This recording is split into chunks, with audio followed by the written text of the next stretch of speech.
북녘에 계시는 대한민국 국민 여러분, 안녕하세요. 여기는 RBS, 부흥복음통일방송입니다. 여기는 RBS, 부흥복음통일방송입니다.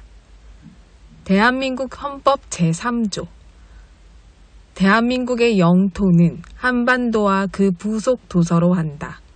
북한에 있는 동포 여러분도 헌법상 대한민국 국민입니다.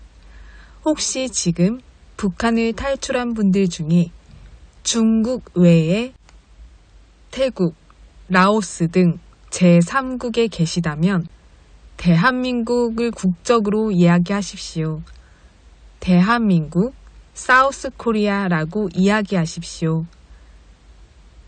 그리고 제3국에서 대한민국 대사관을 찾아가시면 됩니다.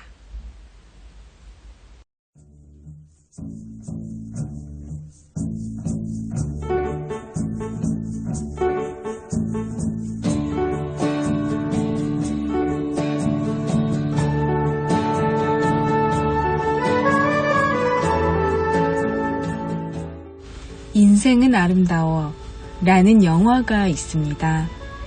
로베르토 베니니 감독이 직접 주인공으로 출연했던 이 영화는 1997년 개봉되었던 이탈리아 영화입니다. 저도 TV에서 명작으로 많이 접했는데요. 얼마 전 영화로 재개봉을 해서 보게 되었습니다. 당시 배경은 2차 세계대전 때 홀로코스트, 독일의 나치 히틀러가 유대인을 대학살하던 시기였습니다. 주인공은 유대인으로 나옵니다. 세상적으로 내세울 것 없는 유머와 순수한 마음을 지닌 남자 귀도는 우연히 도라라는 여자를 여러 번 마주하게 됩니다. 둘은 운명적 만남처럼 서로에 대한 사랑을 키워갔고 가정을 이룹니다. 자녀의 생일날 들이닥친 군인들이 귀도와 아들을 납치해갑니다. 어디로 갔는지 행방을 쫓은 아내 도라도 목적지를 알 수 없는 남편과 아들이 탄 기차에 따라 올라탑니다. 기차의 목적지는 수용소였습니다. 수용소에 생활을 하게 되었지만 6살 난 아들에게 생일을 맞이해서 준비한 거대한 게임이라며 아들을 안심시킵니다. 수용소의 모든 어른들이 아이를 위해 게임인 것처럼 행동해 줍니다. 그리고 죽음으로 향하는 모든 상황에서 아버지이자 남편인 귀도의 사랑은 마침내 아내와 아들을 살리게 됩니다. 그리고 자신은 죽게 됩니다.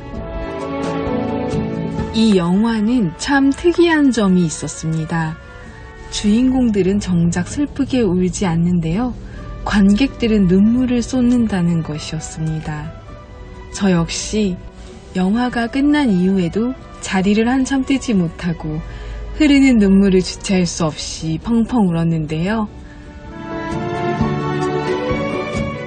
당시 유대인 학살의 실화를 바탕으로 만들어진 영화가 참 많습니다. 전쟁이 패하면서 풀려나게 된 유대인들의 이야기들이 영화로 그려진 것인데요.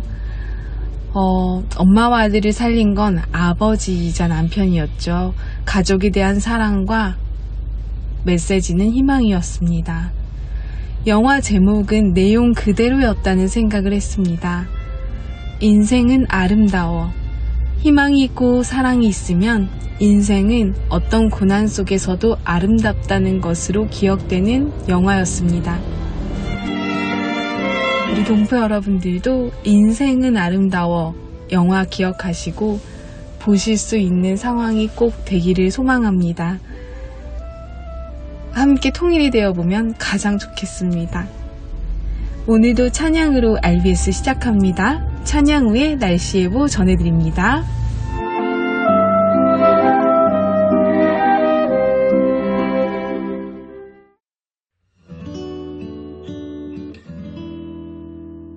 의로우신 나의 하나님,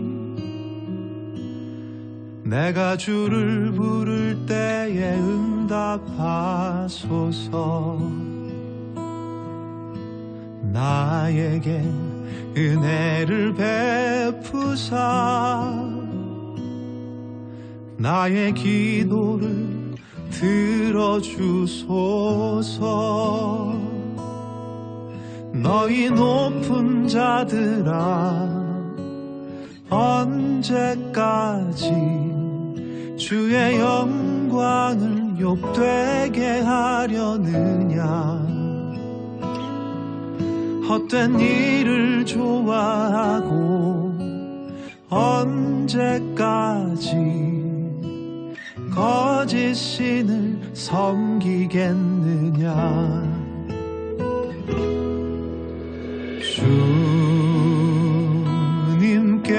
주님께서는 너의 헌신을 돌보고 기억하신다.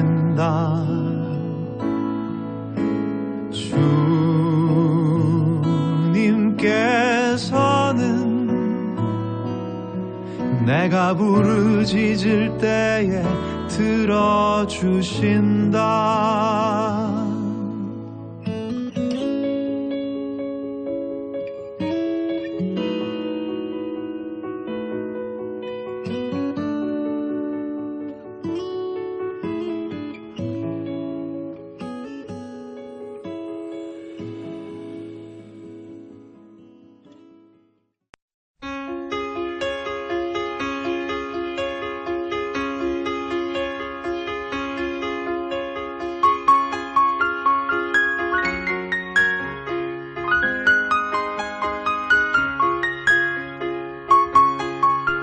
북한 종합 날씨 예보입니다. 내일 황해도 대체로 맑고 평안도, 함경도 가끔 구름 많겠습니다. 모레는 전 지역 가끔 구름 많다가 오후부터 차차 흐려지겠습니다. 오후부터 황해도, 평안도, 한남 곳에 따라 비 오겠습니다. 예상 강수량 황해도와 평안도 5에서 10mm, 한남 5mm 내외입니다. 글피는 전지역 대체로 흐리고 비 오겠습니다. 지역별 날씨 예보입니다. 평안남도 평양, 내일 날씨 맑다가 구름 많아지겠습니다. 모레는 흐리고 한때 비 오는 곳이 있겠습니다. 글피는 흐리고 비 오겠습니다. 최저기온 18도에서 최고기온 31도까지 오르겠습니다. 평안북도 신의주, 내일 날씨 맑다가 구름 많아지겠습니다. 모레부터 글피까지 흐리고 비 오겠습니다. 최저기온 18도에서 최고기온 26도까지 오르겠습니다. 개성, 내일 날씨 맑겠습니다. 모레는 흐리고 가끔 비 오겠습니다. 글피는 흐리고 비 오겠습니다. 최저기온 17도에서 최고기온 29도까지 오르겠습니다. 함경남도 함흥, 내일 날씨 맑겠습니다. 모레는 구름 많고 글피는 흐리고 비 오겠습니다. 최저기온 18도에서 최고기온 33도까지 오르겠습니다. 해산, 내일 흐리다가 맑아지겠습니다. 모레는 맑다가 구름 많아지겠습니다. 글피는 흐리고 비 오겠습니다. 최저기온 12도에서 최고기온 29도까지 오르겠습니다. 함경북도 청진, 내일과 모레 날씨 맑겠습니다. 글피는 흐리고 비 오겠습니다. 최저기온 16도에서 최고기온 25도까지 오르겠습니다. 무산, 내일 흐리다가 맑아지겠습니다. 모레는 구름 많고 글피는 흐리고 비 오겠습니다. 최저기온 8도에서 최고기온 24도까지 오르겠습니다. 바다 날씨 예보입니다. 동해 북부 앞바다와 먼바다, 내일 날씨 맑겠습니다. 모레는 날씨 맑다가 오후에 구름 많고 한때 비 오겠습니다. 글피는 흐리고 비 오겠습니다. 파고는 앞바다와 먼바다 0.5에서 1.5m 되겠습니다. 글피는 3.5m 되겠습니다. 서해 북부 앞바다와 먼바다. 내일 날씨 맑다가 오후에 구름 많아지겠습니다. 모래와 글피는 흐리고 비 오는 곳이 있겠습니다. 파고는 앞바다와 먼바다 0.5에서 1.5m입니다. 글피는 3m 되겠습니다. 오늘의 말씀. 내가 내게 명령한 것이 아니냐. 강하고 담대하라. 두려워하지 말며 놀라지 말라. 내가 어디로 가든지 내 하나님 여호와가 너와 함께 하느니라 하시니라. 내가 내게 명령한 것이 아니냐. 강하고 담대하라. 두려워하지 말며 놀라지 말라. 내가 어디로 가든지 내 하나님 여호와가 너와 함께 하느니라 하시니라. 여호수아 1장 9절 말씀. 아멘. 이상 날씨였습니다.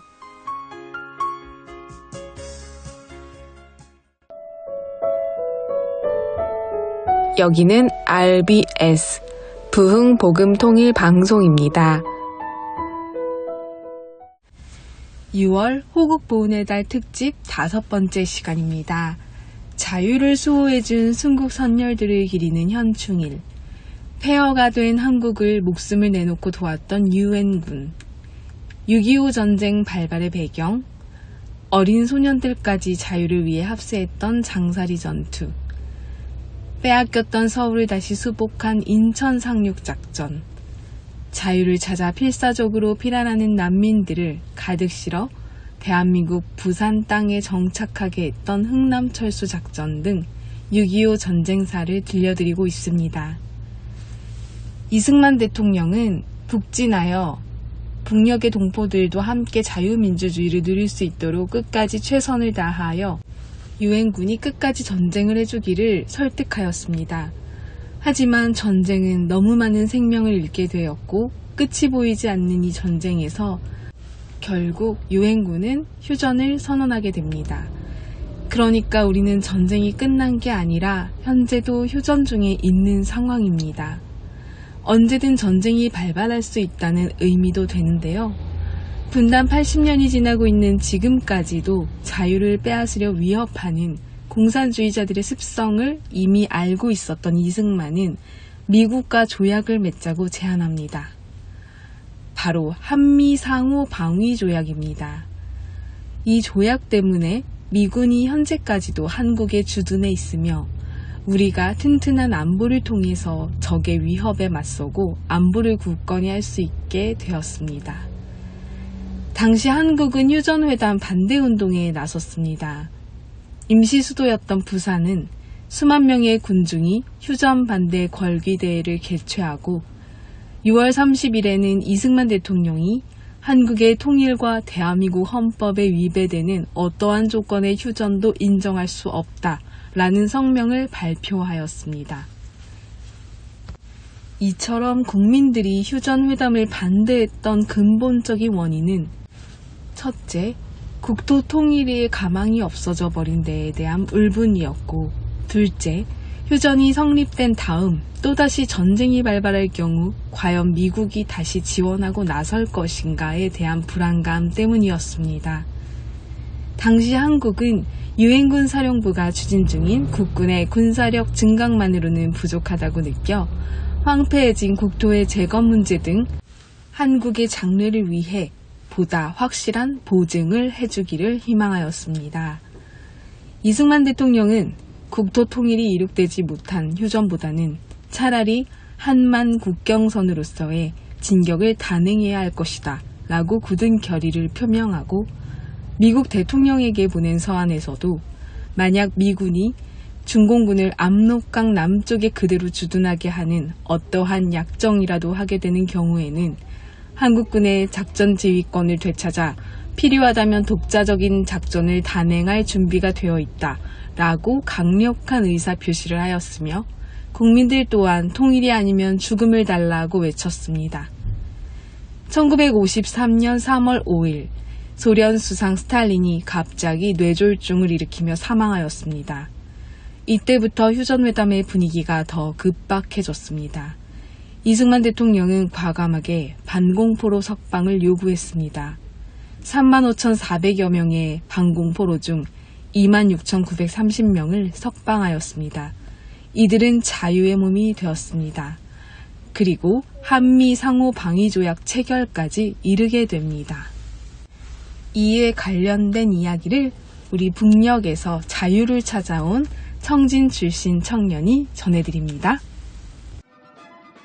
1953년 7월 27일 약 2년간의 치열한 고지쟁탈전 후 1129일간의 긴 싸움은 잠시 멈추게 됩니다. 바로 정전협정을 맺었기 때문입니다. 정전협정이란 전쟁을 벌이던 쌍방이 잠시 전쟁을 중단하고자 합의한 것을 말합니다. 바로 정전협정 전문인데요. 이 전문으로 인해서 우리나라에서의 전쟁은 지금까지 잠시 중단된 상태에 있습니다. 바로 당시에 우리나라의 작전 지휘권을 국제연합군에게 넘겼기 때문입니다. 따라서 정전협정 전문에서는 국제연합군이 서명하면 이승만 대통령이 추가로 서명할 필요가 없었습니다. 이것이 정전협정 전문에 김일성의 서명은 있는데 이승만 대통령님의 서명은 없는 이유입니다.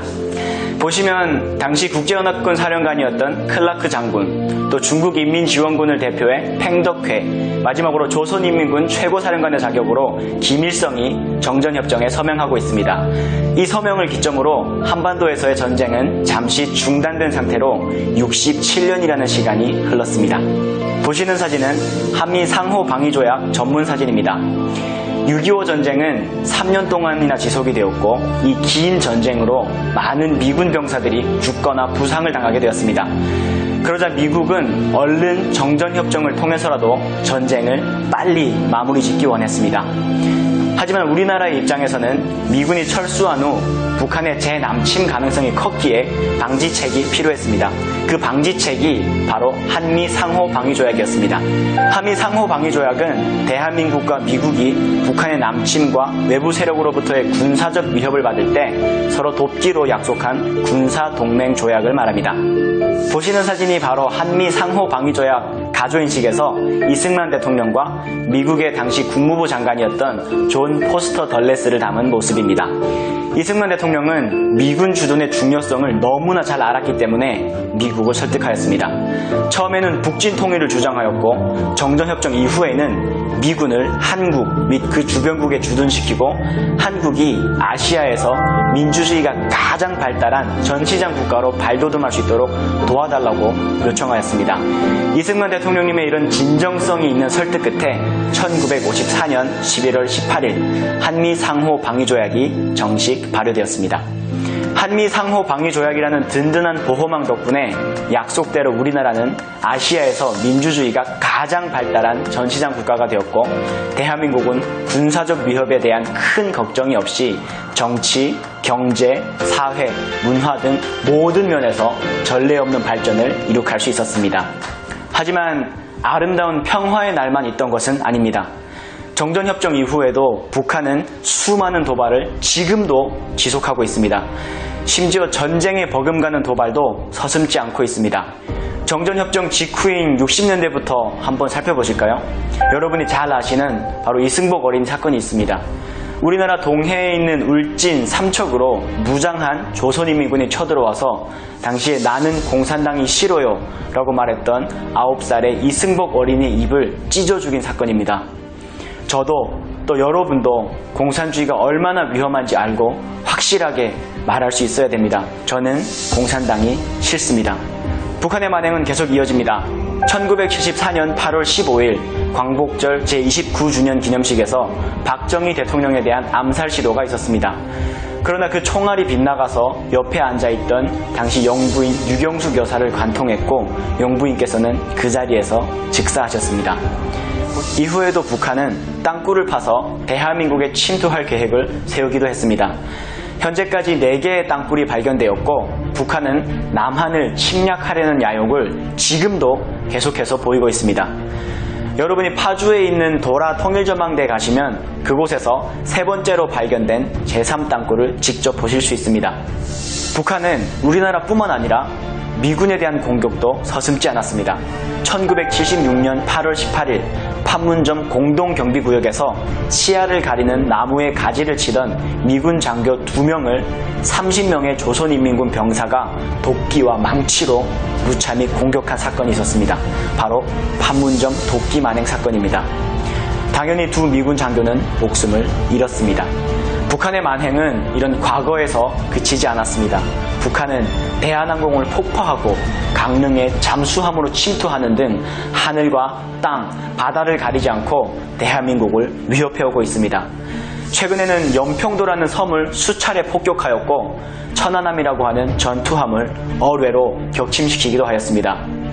천안함 격침은 46명의 용사와 1명의 구조대원이 전사하는 비극적인 사건입니다. 다음 보시는 사진은 정전협정 이후 조선인민군의 위협에 대응하다가 전사하신 연평해전 전사자 6명 용사의 사진입니다.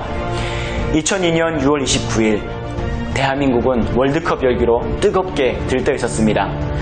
그때 연평도 인근 바다에서 대한민국을 지키려다가 조선인민군의 총탄에 의해 숨을 거둔 영웅들이 있습니다. 나라가 축제인 틈을 타서 우리나라 서해에 있는 연평도 부근에 조선인민군 경비정이 우리나라와 북한의 바다 경계선인 NLL, 즉 북방 한계선을 불법적으로 넘어왔습니다. 이에 대한민국 해군 참수리 357호, 358호가 대응을 했습니다. 하지만 당시 우리나라와 북한은 평화적인 관계를 유지해야 한다는 명목으로 북한에 먼저 선제 공격을 하면 안 된다는 교전 수칙이 있어서 불법적으로 남하한 조선인민군의 배를 먼저 공격하지 못하고 있었습니다. 기습 공격을 받은 고속정 357호가 침몰되었고 358호가 대응 사격을 할 수 있었습니다. 하지만 안타깝게도 윤영하 소령, 한상국, 조천형, 황도현, 서후원 중사, 박동혁 병장 등 6명의 우리 군인들이 전사하였습니다. 도대체 얼마나 더 많은 목숨을 평화라는 이름으로 잃어야 하는 걸까요? 보신 것처럼 우리나라 대한민국은 여전히 공산주의의 위협에 시달리고 있고 자유를 지키기 위해 지금도 많은 분들이 희생하고 있습니다. 수많은 이상 가족이 70여 년 동안 가족의 얼굴을 보지도 못한 채 볼 것이라는 희망만 품고 살아가고 있습니다. 저 또한 북한을 탈북하면서 가족, 친지들과 기약 없는 이별을 할 수밖에 없게 되었습니다. 우리는 언제까지 이런 불안과 아픔의 연속인 분단 속에서 살아야 할까요? 진짜 평화는 과연 무엇일까요? 단순히 물리적인 통일이 된다면 괜찮아질까요? 북한의 체계가 그대로 건재하다면 절대로 불가능합니다. 진정한 평화는 자유라는 가치가 없이는 이루어지기 어려운 것입니다. 그렇기에 먼저는 북한 주민들이 공산주의, 김일성 3부자의 우상체제에서 벗어나 자유를 알고 진정한 인권을 누리며 살 수 있는 나라가 다시 세워져야 합니다. 북한 정권은 우리가 전쟁의 책임을 물어야 할 대상입니다. 그렇지만 한 인간의 그릇된 권력 욕심으로 인해 억울하게 죽어가고 있는 북한 주민들은 우리의 가족입니다. 가족을 위해 우리는 절대로 희망을 버리면 안 됩니다. 더 나아가 북한 주민의 자유를 지키고 현재 우리 곁에 있는 가족을 지키는 길은 대한민국의 안보가 더욱 튼튼해지는 길입니다. 우리나라가 튼튼히 서 있고 북한에 대한 자유와 인권이 회복되길 소망하는 우리의 그 바람을 포기하지 않는다면 머지않아 반드시 자유의 세상에서 통일이 우리에게 웃으며 다가올 것입니다.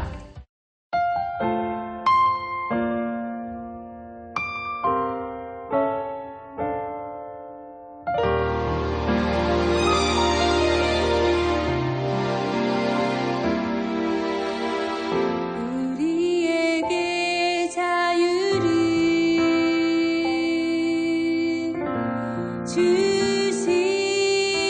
주시려고 위대한 일을 행하셨네. 하나님 구원의 역사 우리 방문 있다.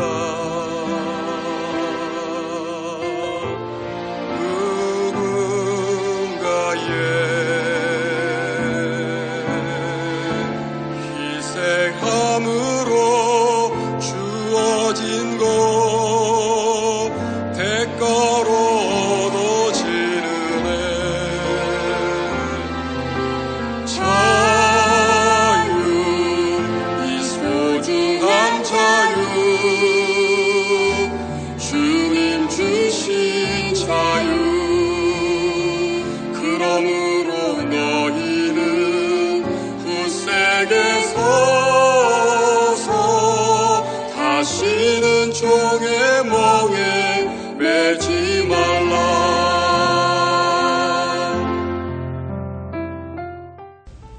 이승만 대통령은 미국이 한국 문제를 외면해서 안 된다고 주장할 때 성경 이야기를 들어 미국의 책임을 강조했습니다. 요셉이 형들에게 팔려 이집트 노예가 됐던 이야기, 강도 만난 자를 놓은 선한 사마리아인의 이야기를 예로 들며 한국이 겪고 있는 고통을 외면하지 말아야 한다고 호소했습니다. 미국이 하나님을 믿는 신앙과 정의의 나라라면 고통받는 한국을 돕는 것이 신성한 의무라고 강조했습니다.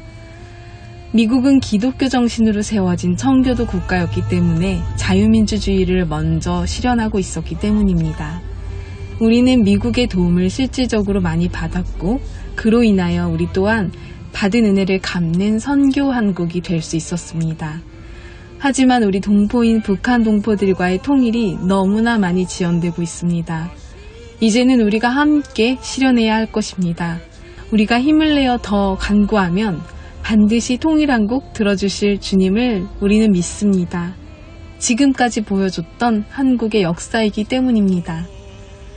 북녘동포 여러분, 통일이 머지 않은 것 같습니다. 이승만 대통령께서 북녘동포 여러분을 자유대한민국으로 함께 하나가 되는 모습을 보고 싶어 했던 그 간절한 유언을 우리가 꼭 함께 이루는 승리의 역사를 볼 것입니다. 북녘동포 여러분, 주님 안에서 정말 많이 사랑합니다. 저는 금요일 밤 11시에 또 찾아올게요. 서울에서 방한나였습니다. 그러므로 너희는 굳세게 서서 다시는 종의 멍에 매지 말라. 다시는 종의 멍에